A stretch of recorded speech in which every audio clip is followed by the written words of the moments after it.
We got the tart apples in there. We've got all the cinnamon and nutmeg and clove, all the spices. Just beautiful. All right, first order of business for this apple cake is going to be apples, of course. I'm using Granny Smith apples. Granny Smith apples have a really nice firm flesh, so they're great for baking, and they're also tart, so they can hold up to all the sweetness we're gonna put into the cake. And I'm just going to go through and get these all nice and peeled. With the apples peeled, I'm going to go ahead and give them a nice rough chop. I like to make a cut down each side of the core. And then you take the core right out, toss that aside, and then you have 4 nice pieces that you can bring into slices. And for the cake, I like to keep my apples kind of chunky because that way I can really taste them in the cake. You can cut them however you'd like to, just make sure that they are uniform so they cook uniformly in the cake.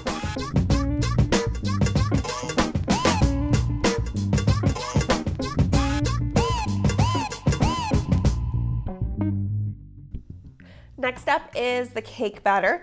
It's going to start with 1.5 cups of vegetable oil.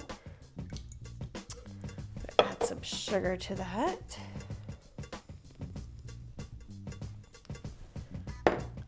And some eggs.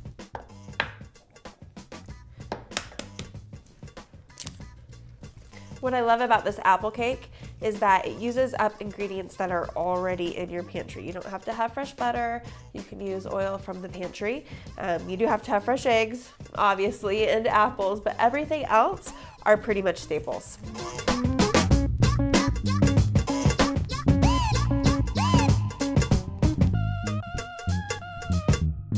All right, now that the whisking is done, I'm gonna move the whisk out of the way, and I'm going to add some vanilla. And I am using my homemade vanilla. You can get the recipe on the website. It is awesome, and I always have a big jar to use when I need it. Add a teaspoon of salt. Our spices, I have cinnamon, nutmeg, and clove in there. They smell amazing. And then I have some baking soda and 3 cups of all-purpose flour. 1, 2, 3. All right, I'm gonna just take my spatula and fold it all together. Now this cake is actually maybe more considered a quick bread than it is a cake. The batter will be pretty thick. It's almost kind of like a clay-like consistency, which is weird. But with a cake like this, or a quick bread, you don't want to overmix it. When you do that, you run into the problem of it being too tough because you've overworked the flour. And so we are just going to fold this together until it is all softened and no dry spots remain. And I'm going to add the apples.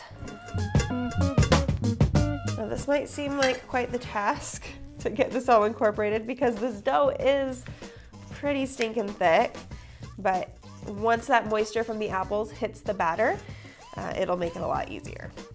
And that's it. The batter has loosened up just enough to let those apples really nestle their way in there. And now we're going to put it into our Bundt pan. Now there's nothing worse than putting all this time into making a Bundt cake and then having it not come out of the pan when we're done. So we are going to try to avert that possibility by doing 3 different things. The first thing is I am using a silicone Bundt pan. Naturally, things don't stick to silicone, so that's a good thing. And then also, if it does happen to stick, when you flip it over, you can kind of, mold it and move it around and try to get it out that way without breaking it. The second thing we're going to do is we're going to spray it with some cooking spray. Get a good coat on there. And then the third thing we're going to do is dust it with a little bit of flour. I just sprinkle a little bit in there.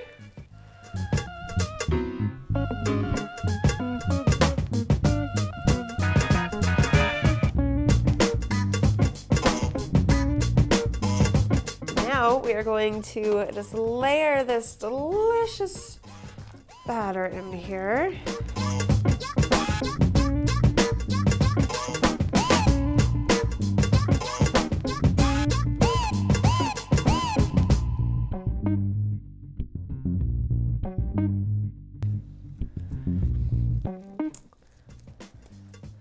And this is ready to go into the oven. With the cake baking away, we are going to start on our caramel sauce to go over the top of it. I have about a half a cup of pecans here, and I'm just going to give those a rough chop. And then I'm going to take these over to the stove where we're going to start on our caramel.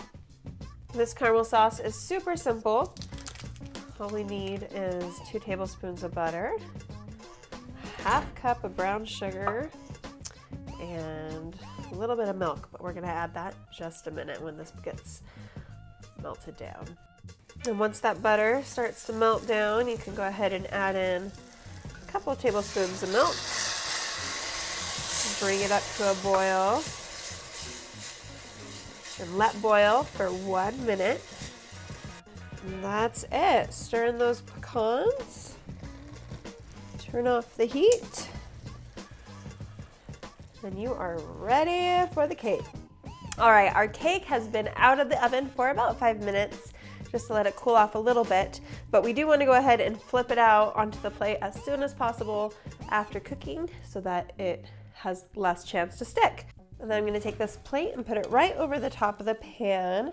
And if your Bundt cake pan isn't too hot, which I thought it might be, but it isn't, so I'm not going to use that towel. Just go ahead and grab those edges right under your plate and hope for the best. Here we go. Ah! Let's see, move this baking sheet here. What do you think happened? Okay. Is it gonna come up? Ta-da! It worked! And look at that. You can see the big pieces of apple in there and all the caramelized bits and pieces. Okay, and now for the good part. We are going to put the caramel over the top. All right, we are going to spoon this delicious caramel right over the top.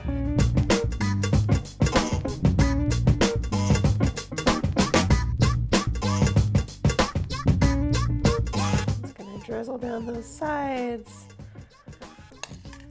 And then as it cools, it'll kind of harden into a type of a frosting on the cake.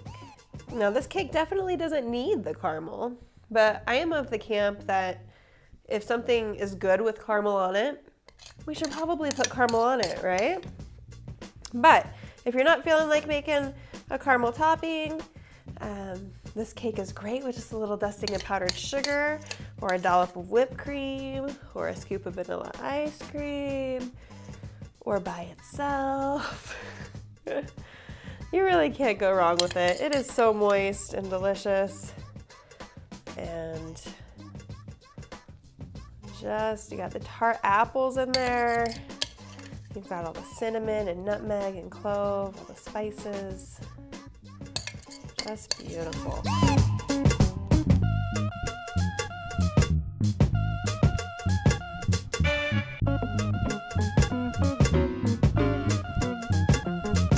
That's what you want a piece of apple cake to taste like. I hope you guys will try this. You are going to love it. Have a great one.